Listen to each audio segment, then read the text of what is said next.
Hello guys, ये है Riddhima Ishita story का पार्ट 15। अभी तक की स्टोरी में हमने देखा था कि राया और खुशी के बीच थोड़ी फ्रेंडशिप बढ़ रही थी, थोड़ा सा अट्रैक्शन हो रहा था। और राया ने तो इस बार खुद से टेक्स्ट किया था खुशी को।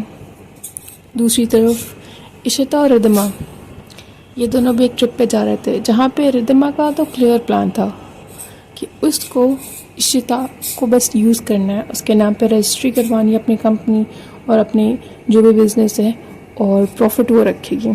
इन केस कोई लीगल मैटर होता है तो वो सारा कुछ इशिता के नाम पे होगा। इशिता फंसेगी पर प्रॉफिट रिद्धिमा को मिलेगा। और दूसरी तरफ इशिता इन सारी बातों से अनजान वो एक बस अपने क्लाइंट का काम कराने के लिए जा रही थी, जो रिद्धिमा है। That's it. लास्ट पार्ट में हमने देखा था कि रिद्धिमा ने खुशी के फ़ोन पर राया का मैसेज देख लिया था। राया ने उसे टेक्स्ट करा था हाय। वो मैसेज देख के रिद्धिमा को यकीन हो गया था कि खुशी और राया एक दूसरे को जानते हैं अब, और मे भी अब वो दोनों अच्छे फ्रेंड्स हैं, बिकॉज राया किसी को भी अपनी पर्सनल इंस्टाग्राम आईडी नहीं देती है। और यहाँ पे तो उसने खुद से टेक्स्ट करा है। कुछ मिनटों के बाद खुशी ने भी रियलाइज़ करा कि उसके फ़ोन पर राया का मैसेज आया है। वो देख के खुशी के फेस पे एक छोटी सी स्माइल आ गई थी। वो हल्की सी मुस्कुराहट होती है ना, वही। खुशी ने भी रिप्लाई करा, हेलो मोहतरमा, आपको मेरी याद कैसे आ गई। राया भी खुशी का डीएम खोल के बैठी हुई थी। जैसे खुशी ने मैसेज करा, राया ने सीन कर लिया। ओहो, मेरे डीएम बॉक्स खोल के बैठी हो, कि मुझसे प्यार व्यार तो नहीं हो गया। राया ने दूसरी साइड से रिप्लाई करा, नहीं वो तो बस मैंने ऐसे कर दिया, बोर हो रही थी। तो क्या कर रही हो तुम। खुशी ने रिप्लाई करा, कुछ नहीं, बस शिफ्ट होने की प्लानिंग कर रही हूँ। अब मैं मेरे ऑफिस के पास में एक फ्लैट में रहूँगी कुछ दिन तक। राय ने बोला, ओके, तो ये तो अच्छी बात है। अब तुम्हें इस शहर का गंदा ट्रैफिक नहीं झेलना पड़ेगा, तुम आराम से ऑफिस पहुंच जाओगी। खुशी ने बोला, मैं बैड लक, अब मैं आपसे मिल भी नहीं पाऊंगी। राय ने रिप्लाई करा, उनका ये ड्राई मैसेज चल रहा था, बट स्टिल दोनों के फेसेस पे एक छोटी सी मुस्कुराहट थी। एक मैसेज राय भेजती थी, फिर वहां से खुशी, ओके, अच्छा, बस यही चल रहा था उनके मैसेज बॉक्स में। इससे आगे वो लोग बढ़ ही नहीं पा रहे थे। खुशी बढ़ना चाहती थी, बट अचानक से डेस्परेट तो नहीं दिख सकती थी ना वो। धीरे धीरे उनका मैसेज चल रहा था। सामने बैठ के रिद्धिमा ये सारी चीजें नोटिस कर रही थी। खुशी की फेस की वो छोटी सी मुस्कुराहट, उसका टाइपिंग, उसका टेक्स्ट के लिए वेट करना, सब कुछ रिद्धिमा नोटिस कर रही थी। रिद्धिमा ने फिर पूछ ही लिया, खुशी, तुम इतना ध्यान से किससे बात कर रही हो, कोई बॉयफ्रेंड है क्या। खुशी ने रिप्लाई करा, नहीं, गर्लफ्रेंड भी हो सकती है। ये सुन के तो रिद्धिमा का एक्सप्रेशन ही चेंज हो गया। उसके फेस पे अलग सी कंफ्यूजन वाली स्माइल थी। उसके दिमाग में ये बातें चलने लगी कि इन केस खुशी और राया कुछ चल रहा है तो मतलब गर्लफ्रेंड बॉयफ्रेंड वाला सीन, गर्लफ्रेंड वाला सीन, तब तो सारा प्लान ही खराब हो जाएगा। अगर ऐसा कुछ भी है तो फिर इशिता तो कभी भी रिद्धिमा का साथ नहीं देगी। और उसका ये एक्सप्रेशन उसकी फेस पे दिख रहा था बहुत ही क्लियरली, जो खुशी भी देख पा रही थी।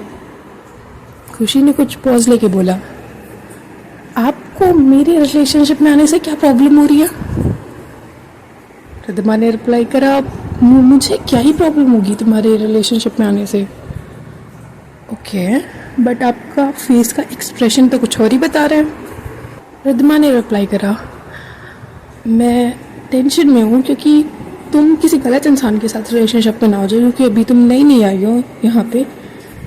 खुशी ने बोला, नहीं, अभी तो मैं किसी के साथ रिलेशनशिप में नहीं हूँ, और यार मेरे को इतना दिमाग है कि कौन सही इंसान है कौन गलत इंसान है। इतने साल अकेले रह के आई हूँ मैं, बच्ची तो नहीं हूँ क्लियरली। हाँ वो अलग बात है, आप और इशिता दी मुझे बच्ची समझते हो, नहीं हूँ यार बच्ची मैं। ये लोग बात कर ही रहे थे तब तक इशिता ने बुला लिया इन दोनों को। मेरी सारी पैकिंग हो गई है, तुम लोग जल्दी से रेडी हो, 5 मिनट में हम लोग को निकलना है। और जस्ट इशिता के साथ ही रहेगा, तुम्हारा ध्यान रखिएगा, मतलब तुम ऑब्वियसली सेम घर में नहीं बट आसपास रहेगा, और बीच बीच में जस्ट एक बार उसको चेक कर लेना, ठीक है। अभी नहीं है बच्ची, कहीं गुम ना जाए। सीरियसली दी यार, मैं अकेले रह के आई हूँ इतने साल वहाँ पे, मैं रह लूँगी ठीक है प्लीज़। इन लोग की नोक झोंक और ये थोड़ी बहुत मस्ती मजाक चल रहा था। दोनों चारों अपने घर से निकल चुके थे। जस कार ड्राइव कर रहा था, सामने खुशी बैठी थी और पीछे रिद्धिमा और इशिता। इशिता के साथ एक बैग था और वो जो फ्लैट था वो ऑलरेडी फुल्ली फर्निश्ड था, तो उसको और चीज़ें ले जाने की ज़रूरत नहीं थी। एक बैग जिसमें उसके कपड़े थे और कुछ पढ़ाई लिखाई के सामान, दैट्स इट। जस ने उस सोसाइटी के सामने कार रोकी जहाँ पे खुशी रहने वाली थी अभी कुछ दिन। इशिता और रिद्धिमा ने उससे बाय करा और वो लोग चले गए अपने अपने चॉपर की तरफ। यहाँ से स्टोरी दो अलग पार्ट में चली गई, एक साइड राया और खुशी की स्टोरी और एक साइड रिद्धिमा इशिता की स्टोरी। कुछ देर की ड्राइव के बाद रिद्धिमा इशिता भी चॉपर के पास पहुँच चुके थे। इशिता अभी तक कभी भी चॉपर पे नहीं बैठी थी और चॉपर पे बैठने का उसका ये पहला एक्सपीरियंस था। उसे काफ़ी डर लग रहा था। वो एंड मोमेंट तक रिद्धिमा से बोल रही थी, हम ये प्लान कैंसिल नहीं कर सकते, मतलब ट्रेन है, फ्लाइट है, बस है, कार है और कितने ऑप्शन हैं। क्या नहीं प्लीज़ यार, मुझे डर लगता है मैं गिर जाऊँगी तो। रिद्धिमा उसका हाथ पकड़ के उसने बोला, मैं हूँ ना, मुझ पर ट्रस्ट करो, और ऐसे थोड़ी ना गिरने दूँगी मैं अपनी इकलौती गर्लफ्रेंड को। पर इशिता का तो डर ही ख़त्म नहीं हो रहा था। इशिता ने बहुत रिक्वेस्ट करी है रिद्धिमा से, यार please please please please chopper नहीं यार, मैं गिर जाऊँगी, मुझे डर लगता है, प्लीज़ प्लीज़ प्लीज़ प्लीज़ मेरी तबीयत ख़राब हो जाएगी, प्लीज़ यार चॉपर नहीं। और फाइनली इतना रिक्वेस्ट करने के बाद रिद्धिमा भी मान गई। रिद्धिमा ने जस्ट से बोल के ट्रेन की टिकट कंफर्म करवाई और वो अब लोग ट्रेन से जाएंगे क्योंकि फ़्लाइट की टिकट इतनी जल्दी तो नहीं मिलने वाली। दिल्ली से हैदराबाद पूरे 20 घंटे लगते हैं, 20 घंटे, ऑलमोस्ट एक पूरा दिन वो लोग ट्रेन में ट्रेवल करने वाले हैं। दूसरी तरफ खुशी अपने नए फ्लैट, नई बिल्डिंग वो बस बाहर से देख रही थी। उसके पास एक ट्रॉली बैग था और एक बैकपैक था। खुशी कैसे भी करके अपना वो बड़ा सा ट्रॉली बैग लेके गई लिफ्ट तक, बट अनफॉर्चुनेटली लिफ्ट ख़राब थी और उसे 8th फ्लोर पे अपना बैग उठा के ले जाना पड़ेगा स्टेज से। उसके पास कोई ऑप्शन नहीं था और उसने जस को भी कॉल करा, बट जस अपने ट्रेन की टिकट बुक कराने में बिजी था तो वो भी नहीं आ सकता था। अब खुशी इतना वेट थोड़ी ना करती। खुशी ने स्टार्ट करा बट वो उतना भारी बैग नहीं उठा पा रही थी और 2nd-3rd फ्लोर तक जाते ही उसकी हालत ख़राब हो चुकी थी। उसने ट्राई भी करा हेल्प मांगने की, पर जो आसपास वाले लोग थे जो उसके आसपास से गुजर रहे थे वो तो अपनी अलग दुनिया में जी रहे थे, वो इग्नोर करके उसको निकल जा रहे थे वो घर से। एक नेक भला इंसान, उसने खुशी की गुहार सुनी और उसने खुशी को हेल्प करने के लिए उसे एग्री करा। काफ़ी हैंडसम सा हट्टा कट्टा 6 फुट का मुश्तंडा। उसने बस फटाक से बैग उठाया, थोड़ी सी मेहनत और वो 8th फ्लोर पे पहुंच गए इतनी आसानी से। उसके कानों में हेडफोन लगे हुए थे। वो ऊपर जाके उसने हेडफोन निकाला और उसने पूछा, तुम नहीं आई हो यहाँ पे? खुशी ने रिप्लाई करा, हाँ बस अभी जस्ट आई हूँ। वैसे आई एम खुशी, तुम? सामने से उसने रिप्लाई करा, मेरा नाम अमर है, यही जस्ट सामने वाली फ्लैट में रहता हूँ। तो तुम यहाँ पे अकेले रहने वाली हो इतना सारा सामान लेके? खुशी ने रिप्लाई करा, हाँ मैं भी अकेले ही रहने वाली हूँ और ये पास में मेरा ऑफिस है तो यहाँ से इजी रहेगा थोड़ा। तो तुम दिल्ली की हो ओरिजिनली? खुशी ने रिप्लाई करा, हाँ मैं दिल्ली की हूँ, बट बहुत सालों से फ़ॉरेन में रह रही थी पढ़ाई की वजह से। अभी वहाँ से यहाँ आई हूँ, यहाँ जॉब लग गई है, तो अभी यहीं पे हूँ सेटल में। अमर बात तो उसी से कर रहा था, पर उसकी नज़रें कहीं और थी। वो खुशी को बहुत ही गंदी नज़रों से देख रहा था, और ये बातें खुशी रियलाइज़ नहीं कर पा रही थी। कुछ देर की चिट चैट के बाद खुशी ने रियलाइज़ करा कि अमर कहीं और देख रहा है। बातें वो नॉर्मल कर रहा है, बट वो देख कहीं और रहा है। उसकी नज़रें बहुत गंदी है खुशी को लेके। तो खुशी ने भी बोल दिया, यार अभी मैं ना बहुत थक गई हूँ, मुझे बस जाना है, सोना है, तो इसलिए चलो फिर बाद में मिलते हैं। अमर ने उसे हैंडशेक करने के लिए हाथ बढ़ाया, बट खुशी ने बोल दिया नमस्ते, और उसने ये बोल के गेट लॉक कर दिया। खुशी ऐसे चीप लोग को ट्रीट करना जानती है, उसे कैसे निपटना है ऐसे लोगों से उसे पता है। बट इंडिया में जब उसका सामने वाला पड़ोसी ही ऐसा हो तो मुश्किल है। तभी खुशी के फ़ोन पे एक मैसेज आया, तुम मुझे इग्नोर कर रही हो। और ये मैसेज था राया का, क्योंकि उसने राया का मैसेज देख के सीन करके छोड़ दिया था, क्योंकि उसको उसकी बहन ने बुला लिया था। इशिता ने रिप्लाई करा, अरे नहीं नहीं यार, इग्नोर नहीं कर रही मैं, वो कुछ काम था। और उसने ये बोलते वीडियो कॉल कर दिया राया को। राया कुछ सेकंड के लिए थोड़ा सा पॉज हुई। उसने सोचा कि यार ऐसे वीडियो कॉल कौन करता है, अभी तो हमारी थोड़ी देर पहले बात हुई है स्टार्ट। राया ने ये सब सोचने के बाद भी उसने कॉल उठा ही लिया, पर वो खुद का फेस नहीं दिखा रही थी, वो ऊपर का फैन दिखा रही थी। खुशी ने बोला, अरे यार देख लो, अभी मैं जस्ट यहाँ शिफ्ट हुई हूँ, बैग देख लो, अभी बैग खुला भी नहीं है मेरा, अभी जस्ट गेट के अंदर ही आई हूँ मैं, और इग्नोर थोड़ी करती यार मैं तुमको।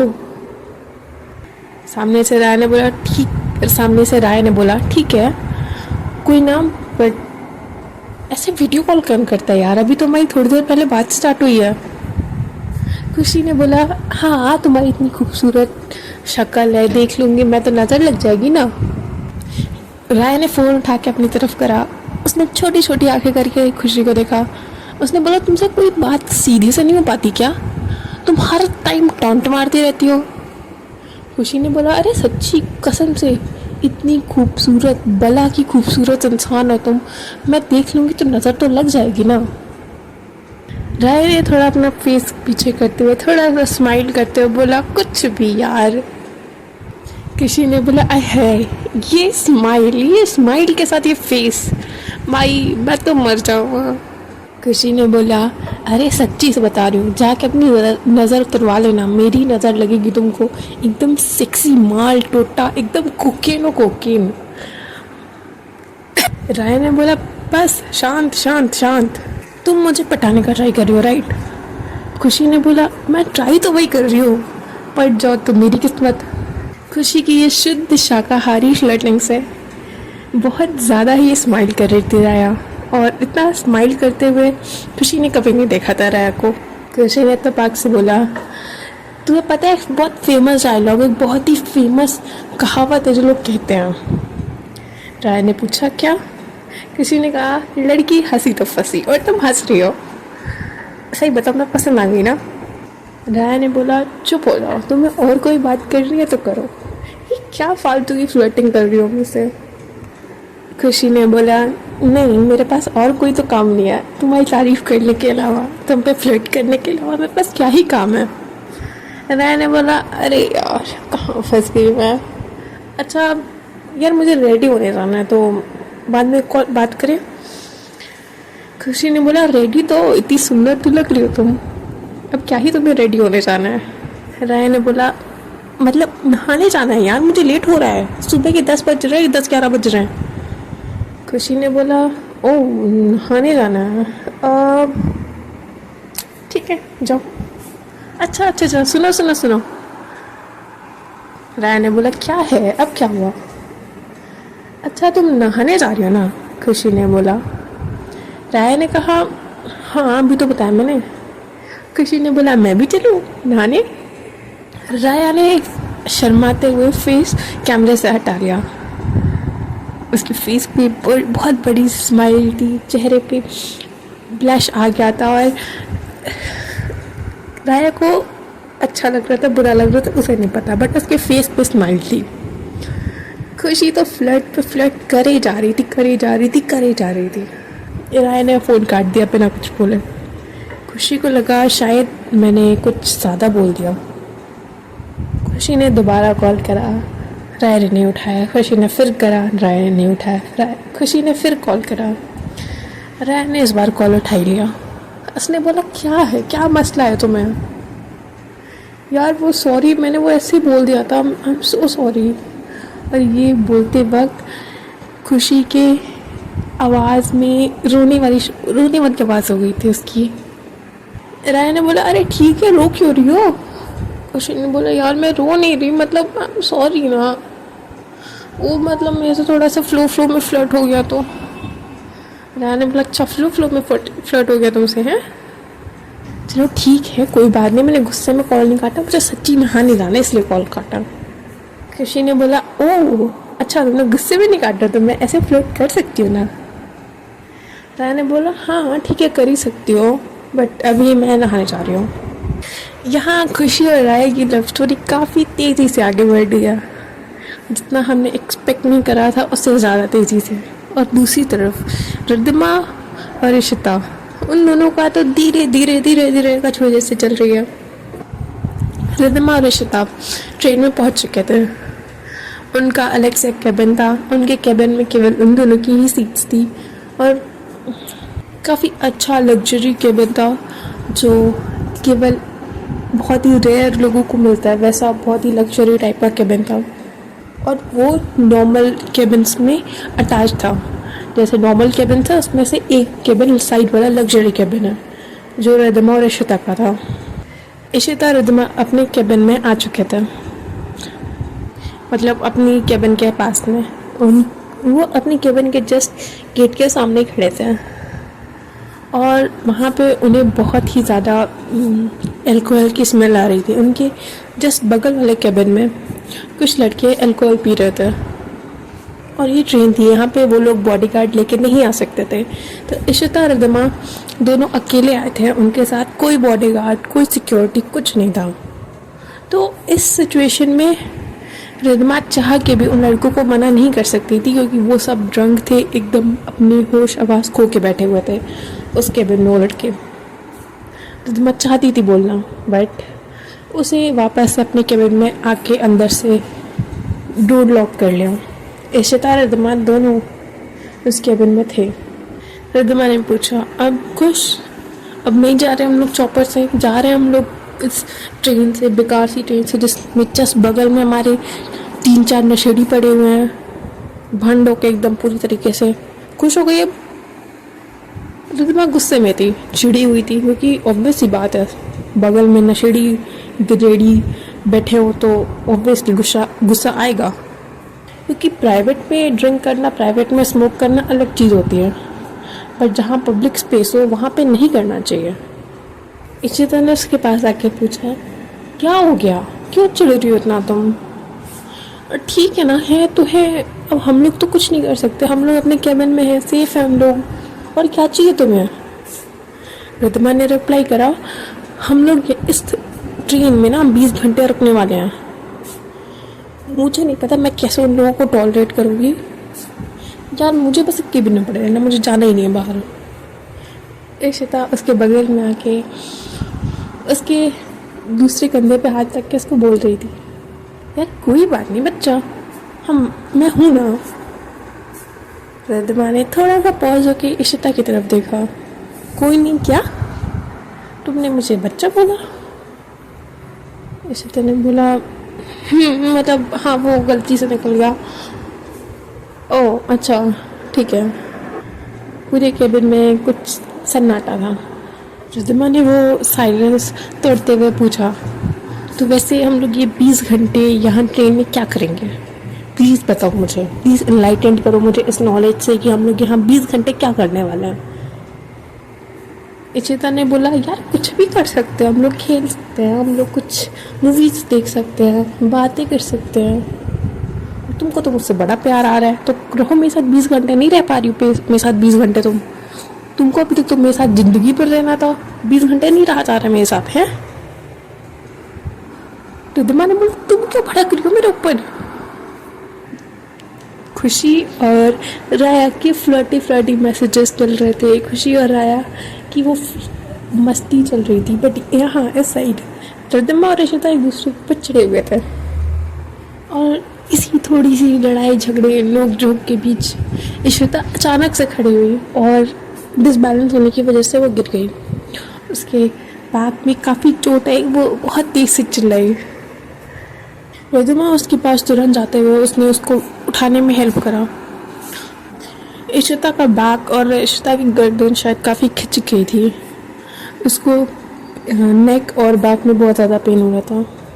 इस टाइम तो ट्रेन भी चल चुकी थी, रिद्धिमा इस टाइम ट्रेन से उतर भी नहीं सकती थी। रिद्धिमा इशिता के ऊपर चिल्लाते हुए बोला, मैंने बोला था ना शांति से बैठो, नहीं बैठ पा रही हो तुम। इशिता ने बोला, यार तुमने कब बोला था ये। रिद्धिमा ने कहा तो तुमको खड़ा नहीं हो पा रहा ढंग से, खड़ी होते गिर गई। इशिता ने गुस्से में सर ऊपर करके बोला और जैसे उसने सर ऊपर करा उसके पेट में इतना ज़्यादा दर्द हुआ कि वो जो आगे बोलने वाली थी वो बोल ही नहीं पाई। इशिता ने वापस अपना सर नीचे करके बहुत ही धीमी आवाज़ में बोला, मेरे बैग में आगे वाली चेन में मूव रखा है, उसको निकालो। और उसने ये चीज़ें इतनी धीरे से बोली कि खुद रिद्धिमा को भी ये चीज़ें सुनाई नहीं पड़ी। रिद्धिमा ने बोला, क्या, फिर से बोलो। इस बार इशिता ने उसको इसकी कूहनी पे मारते हुए बोला, मेरे बैग में रखा हुआ मूव, निकालो उसको। रिद्धिमा ने तुरंत उसके बैग से मूव निकाला और इशिता के हाथ में दे दिया। इशिता ने बोला, तुम्हें, इशिता ने अपने फेस थोड़ा सा ऊपर, हल्का सा ऊपर करके अपनी आंखें उसकी तरफ घूर के वो बोला, तुमको ऐसा लग रहा है कि मैं खुद से लगा सकती हूँ, मेरी गर्दन नहीं हिल रही है, मेरे बैक पे पेन हो रहा है, तो इतना नहीं कर सकती मेरे लिए। रिद्धिमा ने इशिता की टी शर्ट थोड़ी सी नीचे करते हुए उसके नेक पे मूव स्प्रे कर दिया। उस स्प्रे से थोड़ी सी राहत मिली थी, बट इतनी भी नहीं कि वो ट्रेन में ढंग से बैठ पाए, क्योंकि ट्रेन जब चल रही थी तो वो हिल रही थी और उसकी वजह से उसका नेक भी हिल रहा था। इशिता ने थोड़ा चिढ़ के बोला, ये सब तुम्हारी वजह से हुआ है। एक्सक्यूज मी, मेरी वजह से हुआ है। इशिता ने बोला, हाँ तुम्हारी वजह से हुआ, तुम मुझे लेके जा रही हो हैदराबाद में। रिद्धिमा ने कहा, मैं तो चॉपर से ले जा रही थी ना, ये ट्रेन तो तुम्हारा आइडिया है। ट्रेन की सीट, उस सीट पे जहाँ पे इशिता बैठी हुई थी वहाँ पर रिद्धिमा के कुछ बैग रखे हुए थे। इशिता ने वो सारे बैग लात मार के नीचे गिरा दिया। उसने बोला, अपने बैग लो, निकलो यहाँ से, मुझे सोने दो। रिद्धिमा ने उसको रिप्लाई करते हुए बोला, तुम्हारे ऊपर कोई भूत प्रेत का साया आ गया है क्या, लड़े जा रही हो।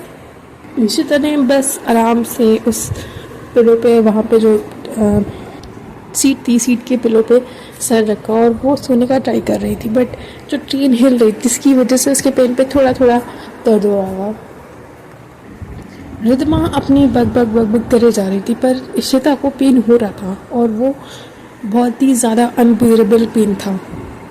इशिता लेटी हुई थी, वो सीधे होकर लेटी हुई थी, बट उसकी आंखों से धीरे धीरे आंसू आ रहे थे। उसको काफ़ी ज़्यादा पेन हो रहा था। अभी तक रिद्धिमा ने ये चीज़ नोटिस नहीं करी थी। कुछ टाइम में जब रिद्धिमा ने ये नोटिस करा कि वो लेटी हुई है बट उसके आंखों से आंसू गिर रहे हैं, उसने इशिता के पास जाके, उसके जहाँ सर था उसके पास में बैठ के उसने पूछा, ज़मीन में बैठ के उसने पूछा कि क्या हो गया, ज़्यादा पेन हो रहा है। इशिता ने कोई रिप्लाई नहीं किया, बस उसने अपनी आंखें खोल दी। उसकी आंखों में आंसू भरे हुए थे, उसके फेस के एक्सप्रेशन से उसका दर्द दिख रहा था। कोई बात नहीं ना, हम लोग नेक्स्ट स्टेशन पे उतर जाते, इतना दर्द हो रहा है तो। कि ये जिस जगह पे अभी ट्रेन थी वहाँ पे अगर रिद्धिमा चेन भी खींच देती ना, तो ऐसी जगह थी, ऐसा जंगल था वो, वहाँ से कोई उसको लेने नहीं आ पाता। पर इशिता की आंखों से लगातार आंसू गिर रहे थे। इशिता उठने का ट्राई कर रही थी, बट उसका नेक में और गर्दन पे पेन इतना ज़्यादा था कि वो उठ भी नहीं पा रही थी। रिद्धिमा ने उसकी उठने में हेल्प करी, उसको वहाँ सीट पे बैठाया और उसके बगल में बैठ गई। उसने पूछा, तुम ठीक हो? एटलीस्ट कुछ बोलो ना, मुझे डर लग रहा है यार, ऐसे रो मत प्लीज़। रिद्धिमा पैर फोल्ड करके उसी सीट पे बैठ गई। उसने बोला इशिता से, तुम मेरे पैरों को एज अ पिलो यूज़ करो, क्योंकि ये थोड़ा सा वी शेप्ड है ना, तो थोड़ा सा तुम्हें सही रहेगा, आराम मिलेगा। इशिता को इतना पेन हो रहा था, उसको इतना ज़्यादा वो पेन उसके फेस पे, उसकी आंखों से, उसकी आंसू से दिख रहा था, और वो पेन सह नहीं पा रही थी। उसने बिना कुछ हाँ ना मना करते हुए बस वो जाके उसके लैप पे लेट गई।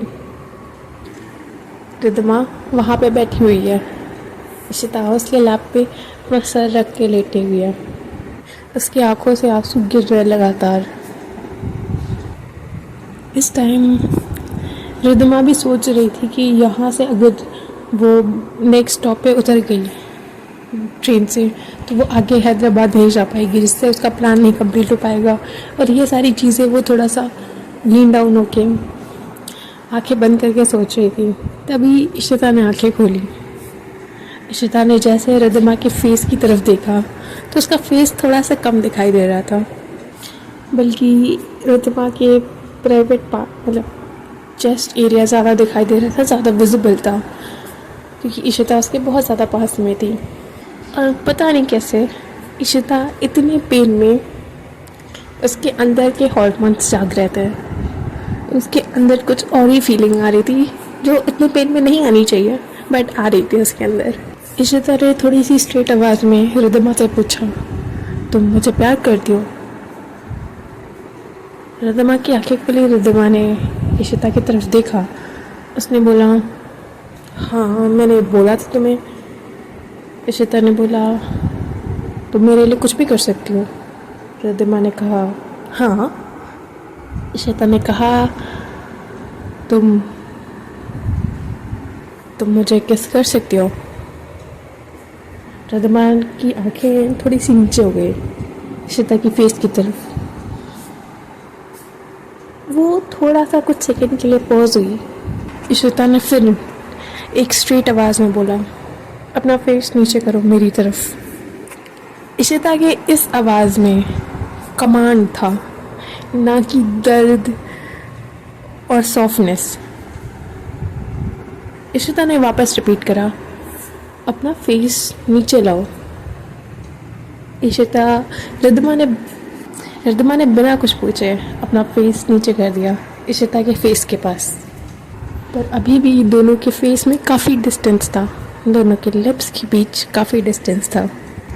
इशिता ने अपने एक हाथ से रिद्धिमा का फेस थोड़ा सा नीचे करा।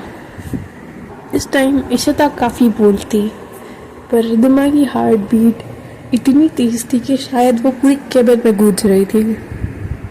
उसकी आंखों में कंफ्यूजन थी, फेस पे कोई एक्सप्रेशन नहीं था, और इशिता की आंखें केवल रिद्धिमा के लिप्स पे थी। वो रिद्धिमा को उसकी आंखों से लेकर जहाँ तक भी वो देख पा रही थी, वो हर जगह देख रही थी। इशिता ने रिद्धिमा का फेस बहुत ही प्यार से अपने फेस के पास करा, और धीरे धीरे उसने रिद्धिमा का फेस और नीचे करा, जैसे दोनों के लिप्स ऑलमोस्ट टच हुए थे। धीरे धीरे इशिता के लिप्स मूव हो रहे थे, और वो रिद्धिमा के लिप्स को टच हो रहे थे धीरे धीरे, बहुत ही सॉफ्टली। रिद्धिमा के लिप्स अभी भी बहुत ही स्टिल थे, बहुत ही ज़्यादा कंफ्यूज थे, और रिद्धिमा के हाथ, इशिता के हाथ रिद्धिमा के नेक को बहुत ही सॉफ्टली टच कर रहे थे। इशिता धीरे धीरे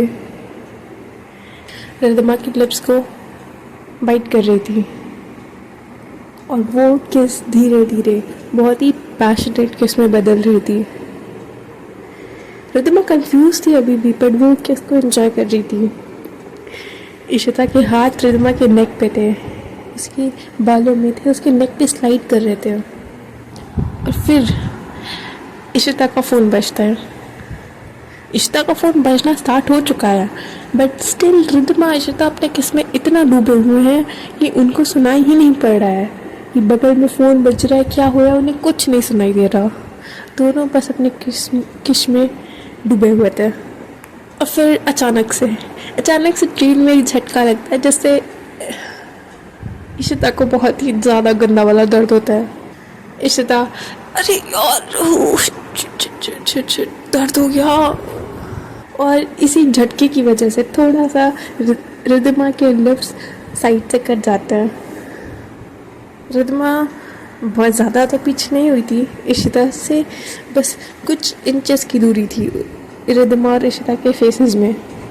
वो वापस से वो किस कंटिन्यू करना चाहती थी, बट इशिता की हालत अब नहीं रह चुकी थी ऐसे कि वो किस वापस कंटिन्यू हो सके। इशिता का पेन बहुत ज़्यादा बढ़ चुका था। सामने इशिता पेन में थी और रिद्धिमा अभी तक उस किस में खोई हुई थी। इशिता रिद्धिमा का फेस देख के थोड़ा सा शांत हुई। दोनों उस किस में खोए हुए थे, साथ में थोड़ा सा इशिता का पेन भी था। और अब वो ट्रेन भी स्टॉप हो चुकी थी। वो उस स्टॉप पे रुक चुकी थी जहाँ पे इशिता रिद्धिमा उतरने वाले थे। वो ट्रेन के रुकते ही रिद्धिमा सामने की तरफ देखने लगती है, सामने वॉल की तरफ। इशिता रिद्धिमा को देख रही थी और काफ़ी देर तक ये चलता रहता है। और 10-15 मिनट के बाद ट्रेन वापस से स्टार्ट होती है। वो लोग नहीं उतरे थे स्टॉप पे, और ना ही इशिता ने कुछ बोला, ना ही रिद्धिमा ने कुछ सुना। बस वो जर्नी वापस से कंटिन्यू हो गई। अब आगे का पार्ट आगे की स्टोरी नेक्स्ट पार्ट में देखते हैं। और ये इशिता रिद्धिमा की ये ट्रिप, क्या होता है इस ट्रिप में? क्या सच में इशिता और रिद्धिमा की लव स्टोरी बन जाएगी, या फिर रिद्धिमा का प्लान एग्जीक्यूट होगा और दूसरी साइड राया खुशी? क्या होगा उन दोनों का, देखते हैं नेक्स्ट पार्ट में।